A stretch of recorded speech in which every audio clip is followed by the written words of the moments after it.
Shalom. So today we're going to talk about submission and leadership in marriages or relationships, right? The sound you're hearing behind is the sound of the waves. The sea is rough. It's the time of the year where the sun is and they're heading towards the most southern point. Now, why do we have this big problem with submission and leading when it comes to relationship? The problem is we want to take the Western ways of dating or going about relationships. Then we want to take the scriptures over here and merge them together and expect it to be functional. Now the scripture says, can two be in agreement? Can two walk together unless they be in agreement? Now the principles of marriage in the scriptures and the Western way of dating, are they in agreement? When you go about dating in this Western world, you go and ask all these stupid questions. What do you like to eat? What do you like to drink? Where do you like to hang out? What's your favorite color? All those kiddie stuff that you do in high school. That's what the dating table is about, right? But in the Eastern world, in the scriptures, the dating table is about what? Negotiating. You negotiate your terms. You know what you want as a woman. You know what you want as a man, right? Now you go to the dating table, you're going to negotiate. What are your terms of the agreement? So you say your part, he says his part, and you guys see if you can work together. Now the scripture says, do not defraud one another. So it means that whatever you're agreeing to, you're going to deliver, right? So submission is not something that, oh, the man has to do this in order for the woman to submit. That's a lie. When you go to seek a job, even if you're a person who wakes at 10 a.m. In the mornings, right? You wake at 10 in the mornings. If you go seek a job and the job requires you to be there at 7, you're going to sign that agreement even though you wake at 10. So what you're going to do? Naturally fall in place to the agreement. So to be submissive has nothing to do with what the man has to do. And in order for the man to lead has nothing to do with what the woman to do with the woman following. In order for the man to lead, it has nothing to do with whether the woman is following or not, because you should be doing that regardless. So this whole submission leadership thing is a lie.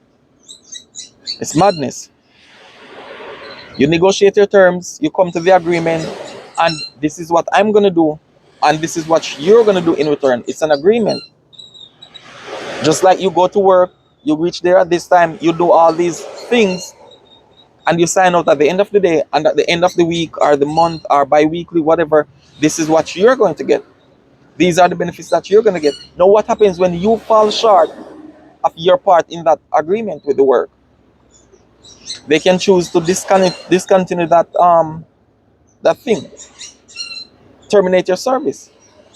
Because I'm not going to continue giving you this medical benefits, all of these insurance and all of these things, salaries, while you're coming to work at 10:30 when you should be here 2 hours ago, 3 hours ago. So it's the same thing when you're in the relationship and you start to fall short of honor. Guess what? Why should he be giving you all this when you're no longer doing what you said you would be doing? Or why should she be doing all this, giving you all this support, all this aid, when you are no longer doing what you said you would be doing? And because we defraud each other, this is why it says, give them a bill of divorce. It's because of the heart of stone. For whatever reasons we agree to certain terms with, knowing damn well that that's not what we really want. And most of the times we do this out of loneliness. Oh, I'm lonely, I'm making a poor decision. And I keep doing it over and over and over. And you find most of these lonely people in religious institutions. Whether it be in the Muslim community, the Christian community, the Hebrew community, whatever it is. They're so longing for something that as soon as a person comes up They forget about what they want and what they don't want in relationships. The only thing that they can see is somebody to put an end to that loneliness. And this is why there are so many conflicts in relationships. Because you were never there because of the love inside of you, the peace inside of you, the compassion, the mercy, the joy, all of these things that you want to share with this person. It was because you wanted all of that from this person. Not realizing that these things cannot make you happy. These things cannot bring you peace. So every day is a fight. You're unfulfilled.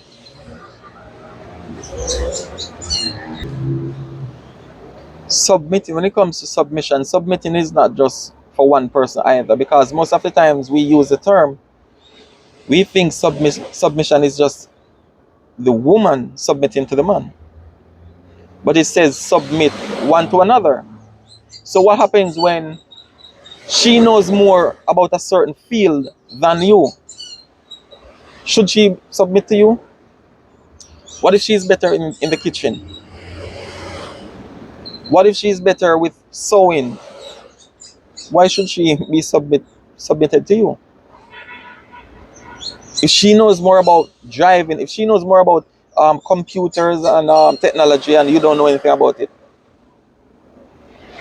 you are the one that should submit to whatever demands she has in those areas that she's more of an, what you call it, expertise, that she's more knowledgeable in.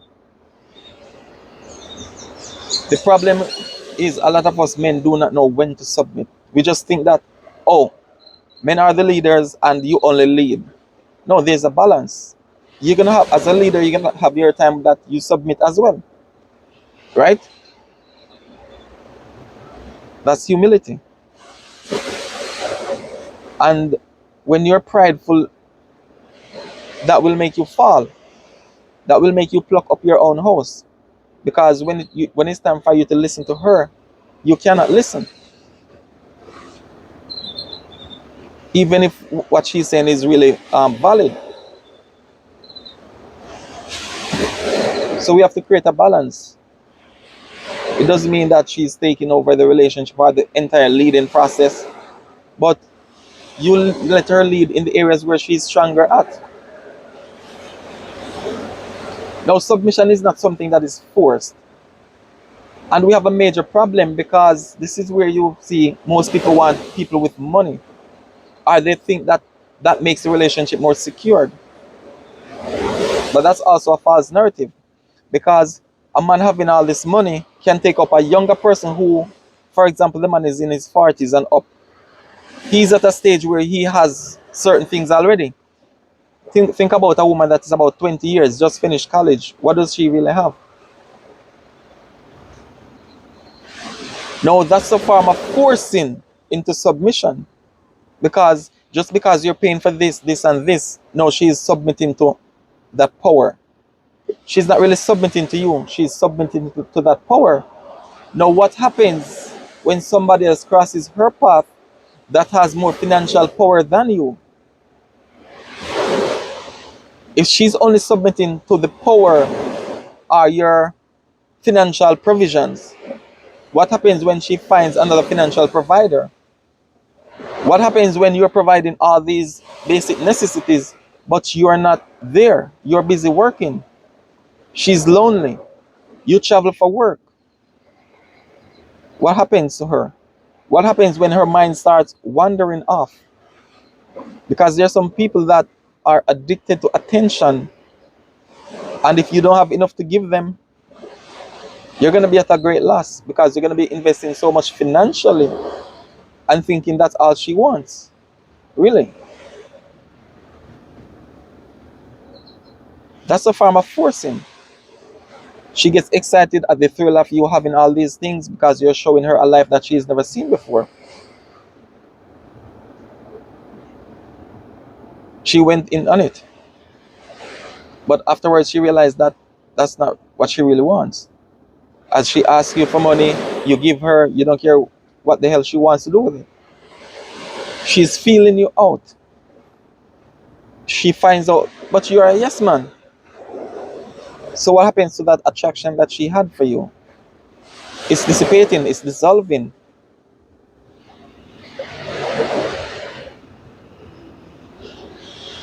She's not going to submit to something that she can control.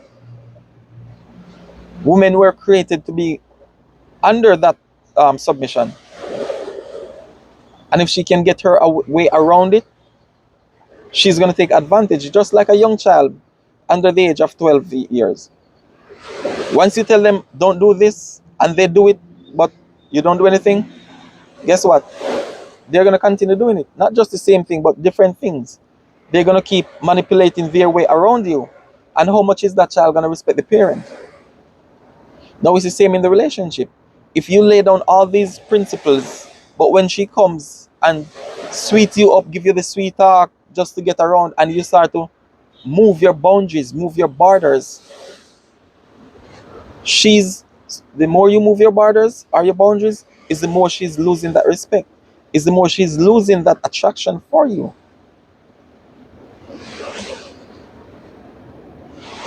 So bribery is a kind of forced submission. It's not real.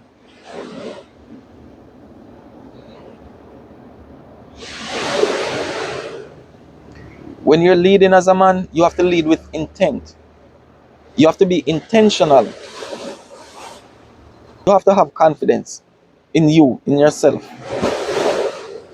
And confidence doesn't mean that all your areas are going to be strong. Like I said earlier, there's some parts that she's going to be stronger than you, and you allow her to lead. Now, when you can let her know your weak points, that's where she comes in and balance. You don't know much about fancy places to eat. She's into all that stuff. So sometimes she's going to come and say, okay, how about having dinner here? She might want your opinion to say otherwise, not to be always in agreement with her. She might want to say, hey, I'm going to put the red curtains with the red sheet set, bed set, whatever it's called. She doesn't want you to be in agreement with that.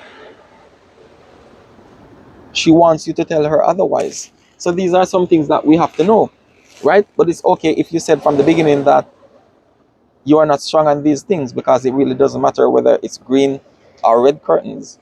It doesn't matter if it's this place we're eating or it's that place.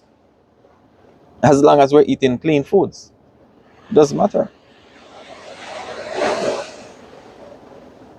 So we have to find the balance in relationship, and we have to step out of the Western ways of dating.